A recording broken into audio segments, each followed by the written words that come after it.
Jack Hermansson versus Marvin Vettori takes place this weekend in the main event of UFC Fight Night Vegas 16. Hermansson versus Vettori, and I can't wait for this middleweight bout. You've got Jack the Joker Hermansson versus the Italian Dream Marvin Vettori. I'm really looking forward to this one. Two top-tier middleweights going at it this weekend, and I know you guys already know the story, but Darren Till was the original opponent for Jack Hermansson at this event. Darren Till pulls out with an injured knee. All of a sudden, Kevin Holland, the Trailblazer, is stepping in on short notice. Jack Hermansson says yes, that fight's gonna happen. Then Kevin Holland sneezes a couple of times. Now he's off the card. Marvin Vettori steps up on short notice to save the event, and Jack Hermansson, in his credit, also saves the event by saying yes. Even with a bunch of different style matchups thrown at him, he says yes to every single one of them. In fact, I've even seen a video on YouTube. If you look it up, it might actually be there. Hermansson accepting the fight with Marvin Vettori. He literally got a phone call and he says, let's do whatever. Let's just do whatever it takes, man. I'm fighting this weekend. And as soon as they say Marvin Vettori, he just says, let's do it. Let's do it. Straight away, no questions asked. I'm so glad they caught it on camera. And I hope you guys can find that clip somewhere, because it's amazing to see how quickly Jack Hermansson said yes. He really wants to be on the card this weekend, regardless of who it's against. But Marvin Vettori stepping up out of his fight with Jacare Souza, which was happening a week from now or 2 weeks from now, December 12th. I believe it was the week after this one at UFC 256. Great bout. Now it's cancelled. Marvin Vettori fills in for Jack Hermansson, but Kevin Holland is filling in against Jacare Souza apparently, so all things worked out in the end. I actually feel as though this is a better matchup than the Kevin Holland versus Jack Hermansson one, because Kevin Holland isn't ranked at middleweight. Like, Marvin Vettori's top 15, and top 15 for a reason, because he's a dangerous, dangerous man. I just don't feel like he's going to get the job done against Jack Hermansson. And I've seen a lot of people out there saying that, you know, Marvin Vettori's been training for Jacare Souza. Jack Hermansson's also a jiu-jitsu guy. It's basically the same matchup for him. I don't buy into that narrative whatsoever, in my opinion. Just because Jacare Souza and Jack Hermansson both have the same end goal of a submission does not mean that they're the same fight whatsoever. Jacare Souza is almost Tyson-esque with the way he dips his head, tucks his chin, bobs and weaves on the inside and throws bombs at you and then just bullies you to the ground, rips up a Kimura. Jack Hermansson is a lot more light on his feet. He'll chop at the legs from the outside. He'll wait for you to make a mistake. Then he'll engage in the grappling. And even if you want to say that both of them are jiu-jitsu guys and grapplers, I think it's very, very clear to say that Jack Hermansson is on a different level than Jacare Souza in the grappling department, because it was not that long ago where Jack Hermansson stepped in on a week's notice against Jacare Souza when he was supposed to be fighting Yoel Romero in a rematch at UFC Miami, Florida earlier last year. And Jack Hermansson did work for 5 full rounds, did work against Jacare Souza. And Jacare Souza is no punk in that division. And for on a week's notice, Jack Hermansson to not only go out there and beat Jacare Souza in a 5-rounder, but to do it in the jiu-jitsu department of the fight as well, which I predicted to happen, by the way. And I'll keep saying that until I die. I really will. I predicted Jack Hermansson to step up on a week's notice and submit Jacare Souza by an arm-in guillotine. And everyone called me crazy, and he so nearly got the arm-in guillotine on Jacare Souza in the first round. Of course, Jacare escapes it. Shows what a great jiu-jitsu phenom he is in the UFC by being one of the first guys really to escape that position against an in-prime Jack Hermansson who had it locked in. Jacare showed he can adjust and get out of it. I just feel like Jack Hermansson is on a different level than Jacare Souza. Now, I was going to pick Marvin Vettori against Jacare Souza. I respect Marvin Vettori in this bout. I've been very big on Marvin Vettori for the past couple of years. I've done nothing but pick him in his fights. I think he's a very good fighter. Picked him against Roberson. Picked him to get a finish there as well. But, you know, Jack Hermansson. And I feel like a lot of people aren't hearing that name correctly, because all of a sudden, Marvin Vettori is the favourite. Why is Marvin Vettori the favourite against Jack Hermansson? He's just about in the top 15, and Jack Hermansson is top 4, top 5, one fight away from a title shot potentially, but not really. But if he wins this one, he'll then be one fight away from a title shot, I'm assuming. But Jack Hermansson, I feel like, gets no respect here whatsoever. For Marvin Vettori to open as a favourite, that is kind of disgraceful, in my opinion. That's just not acceptable by the bookies whatsoever. I don't understand what drugs they're on, but I do want to know where they're getting them from, because I'd like to hook myself up with some of them. But still, I don't understand this. I respect Marvin Vettori. I think he's got a great game, and we're going to get into the technical side of things in a bit. But the fact that he's a favourite over Hermansson just makes it no way I can pick Vettori in this bout. I do believe that Jack Hermansson's going to go out there and get an arm-in guillotine finish in the first round, his signature move. I think he's going to get that on Marvin Vettori. I think they're going to end up in a clinch exchange. Hermansson's going to spin him around a little bit, get him to the ground. We've seen guys be able to get Marvin Vettori to the ground, and I know it was a while ago, but we've seen guys like Antonio Carlos Jr., a jiu-jitsu grappler, be able to get Marvin Vettori to the ground and expose him a little bit there. Even though Marvin Vettori stayed out of submission positions, that's Antonio Carlos Jr. And I know that Marvin Vettori was a younger guy back then, but still, it's Antonio Carlos Jr. I'm sure we can all agree. And I do believe that Hermansson will submit Marvin Vettori in the first round. If it's going to be in the later rounds, it will be a TKO. That's typically what Hermansson goes for. But I do want to mention this.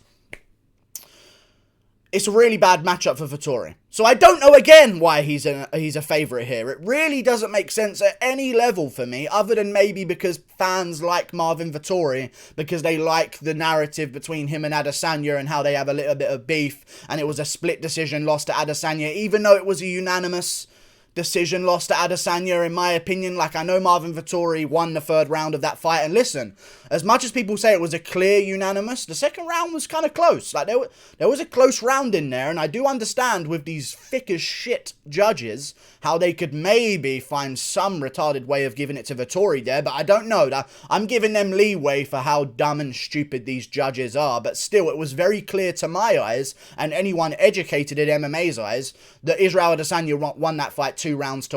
Even though Vettori gave him some good exchanges, dodged a lot of shots from Adesanya. Of course, this was before Adesanya became, you know, the last hormone bender that he is now. But still, Jack Hermansson is a dangerous man for Vettori. He chops at the legs early, which is something I want to talk about as well. Jack Hermansson, one of his best moves in all of his fights ever is his leg kicks. He rarely ever exchanges in the boxing combinations. I know he dropped Jacare Souza basically in the first round with a couple of shot combinations with the hands, but still, he mainly doesn't like to mix things up in boxing range, because I will say this, if there's somewhere that Vettori can expose Hermansson, it's if Hermansson can't get him down, which I do believe he can, but if Hermansson can't get Vettori to the ground, Vettori might just box this guy's face off and maybe even TKO him, but that's where I want to get into things.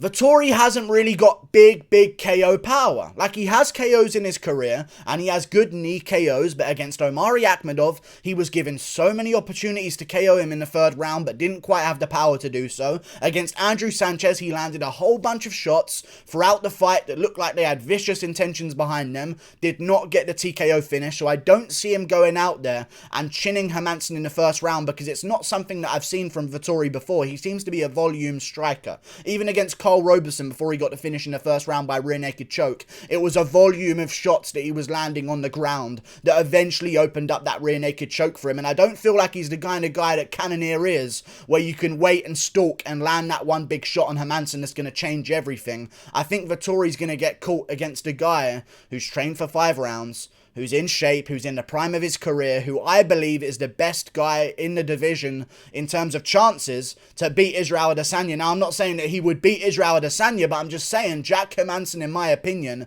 is Israel Adesanya's top threat right now in the middleweight division, and that's a fact. Like, he brings something to the table that no other middleweight does, but I do want to mention this as well. As I said, where Vettori can expose Hermansson in the boxing exchanges, Hermansson doesn't boxing exchange. If you look at a lot of Hermansson's fights, he throws almost nothing but leg kicks at times. Like in the David Branch fight, he threw a lot of leg kicks. Against Kelvin Gastelum, the only 2 shots he landed were leg kicks against Kelvin Gastelum. Against Jacare Souza, I mean, he threw a bunch of shots, and I want to say how many of them?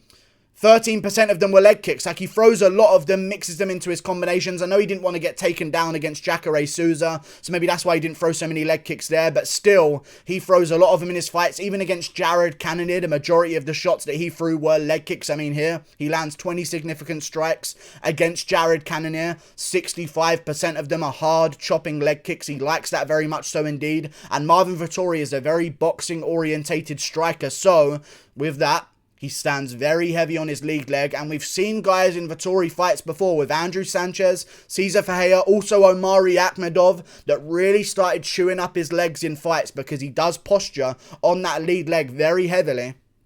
And that's a bad thing to do against a guy who's got good leg kicks. So I can see Jack Hermansson scooting around the outside, chopping apart Marvin Vettori's legs, and then eventually going for a scramble. And Vettori's just not going to scramble the right way against a guy like Jack Hermansson, and he's going to end up in a bad situation. I know that Vettori is a dangerous threat.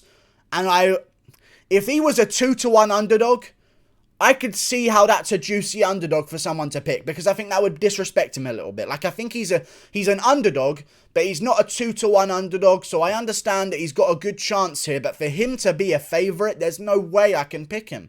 There's no way. Maybe, just maybe, if there was enough, I could maybe, you know, I say sometimes in my full card prediction videos that I can't, or when I react to a card where I've got a lot of wrong predictions, like last weekend's card, there's certain fights where you just can't predict the underdog. This one I would understand. If Vettori was the underdog here, I could make a prediction video if I wanted to about Marvin Vettori winning this fight as an underdog. The arguments are there. He can expose Hermansson in the boxing. But the arguments are only there for him to get the upset as an underdog because he's way down the rankings against a top contender in Jack Hermansson on short notice. Even though he's at a camp, it's still short notice. And also, I want to mention this. It's short notice as to where all of a sudden he has to start his weight cut. And that's a big deal because Marvin Vettori, as well as Jack Hermansson, is a big guy in the middleweight division. And he was supposed to be cutting weight next weekend. Not this weekend coming up, next weekend. So I'm assuming as soon as he got this call, regardless of what weight he was at, he decided to drain himself down from that point because he's a big guy. You've got to have a lot of time prepared for these weight cuts. And I feel like it might have been a little bit of a shock for Marvin Vettori, and he's going to have to start that weight cut immediately. Whereas he thought before, I can have that extra bit of this because I've got a week to go and I'm on weight and I'm doing good. You don't quite get yourself to that peak for the weight cutting stage, especially with these big guys. I like Vettori's attitude, I really do. I've seen his Instagram post. He seems like he's in a good mental space to go out there and get this one done. I just don't see you getting the job done against Hermansson, especially as a favourite, man. Is that a joke? I feel like it's actually a joke. I don't understand how they've done that, but they've done it, and it's embarrassing, but just shows how little they know, in my opinion, because Jack Hermansson is a name in that division, and no one seems to be speaking about. I picked him against Kelvin Gastelum in the first round by submission. He goes out there, gets it done.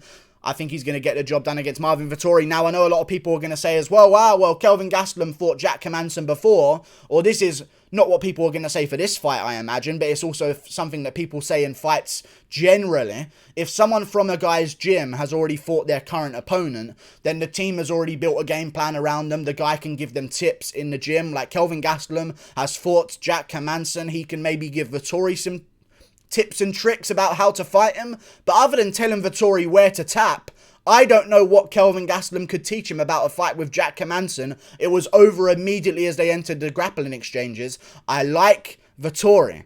I kind of want Vettori to get this one done because I like the narrative and his attitude towards that Israel Adesanya fight, because if he beats Jack Hermansson, he's in the same spot as Jack Hermansson, most likely one fight away from a title shot if they so choose to completely disregard Robert Whittaker, but that's going to be difficult. I feel like Whittaker's earned his rematch. Can we just do that one right now, please? Book Adesanya right now for March or something like that against Robert Whittaker just to get it out of the way so we can have an answer, and then maybe Whittaker beats him and then there's a trilogy and the whole division's fucked. This is the problem, man.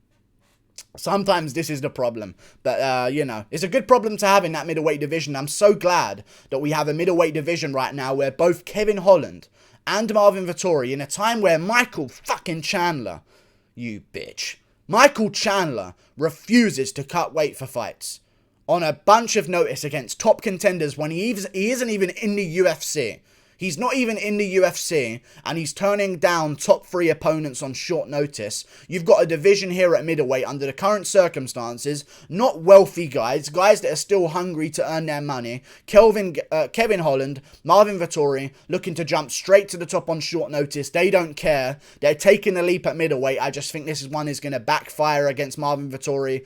The leg kicks are going to be a problem. I like that Jack Hermansson doesn't really go into the boxing exchanges too much anymore. He seems a lot more hesitant. He got showed the dangers of entering in those boxing exchanges against a guy like Jared Cannonier. I feel like he's learned from that mistake. And with Marvin Vettori, I've just seen some moments in grappling where he can get a little bit more tired than he does when he's striking. On the feet, he's got good cardio. Really good cardio. He showed that against Andrew Sanchez, showed that against Cesar Ferreira, and also showed that against other opponents as well in Omari Akhmedov. But Akhmedov exposed those legs.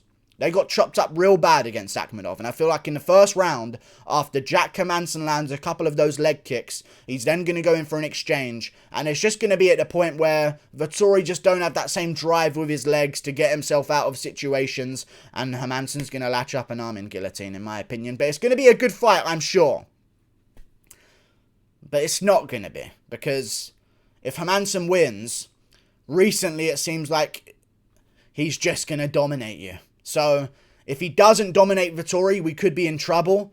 I reckon he can dominate Vettori in the grappling exchanges and really get onto him real fast. I mean, we just watched the Gerald Meerschaert fight again that was put on YouTube. I know Meerschaert's been shamed by the UFC after that Khamzat Chimaev lost, I tell you, because they really did him no favours with that fight. He was pulling guillotines like fucking Gerald the Diamond Meerschaert over here, pulling guillotines against Hermansson. It was bad fight IQ, I'll be honest with you guys. But Jack Hermansson, in that fight even, you see the way he scoots over the guard of people, even against Jacare Souza. He's in full guard against Jacare with no issues. No issues whatsoever going to the ground against Jacare Souza. He's in his prime. He's got momentum. He knows why he wants this fight as well, because if he stays active, he gets a better chance of getting up those rankings. And if he leaves this fight, I don't think he has a main event in him. To be honest with you guys, I think Darren Till was the main reason as to why this fight was a main event of a fight night, because of course Jack Hermansson's last fight was a co-main event, but still, I feel like Darren Till was the reason this was a main event, and Jack Hermansson kind of realizes that. So if he wants a main event and all the spotlight on him, this is the perfect way to do it, by just staying on the card. Looking forward to this one, but I do believe that Hermansson gets it done. He's fought great competition in his career. He's lost to guys as well, but I don't see Vettori with that shutout power, and that's something that I haven't seen from Vettori yet. I know he's got power, but I haven't seen him light someone up real bad and KO them stiff. Like, I needed to see something more from Vettori here. If I'm going to pick Vettori as an underdog, because I'll just call him an underdog because he is. He is an underdog. If I wanted to see an upset from Vettori here as an underdog, I'd like to see him with some KO power in the first round, some lights out power. But I don't see that, so I think he's just going to get tuned up and then submitted. I like Vettori though. I really do. Like and subscribe. Thank you for watching. Click that button up there. This one's going to hurt because I kind of want them both to win, but yeah, I'm rooting for Vettori. I'm just going against him because it's Jack Hermansson. You know what I mean? That's just what he does. He's going to choke him out. See you later. Goodbye. Toodle pip.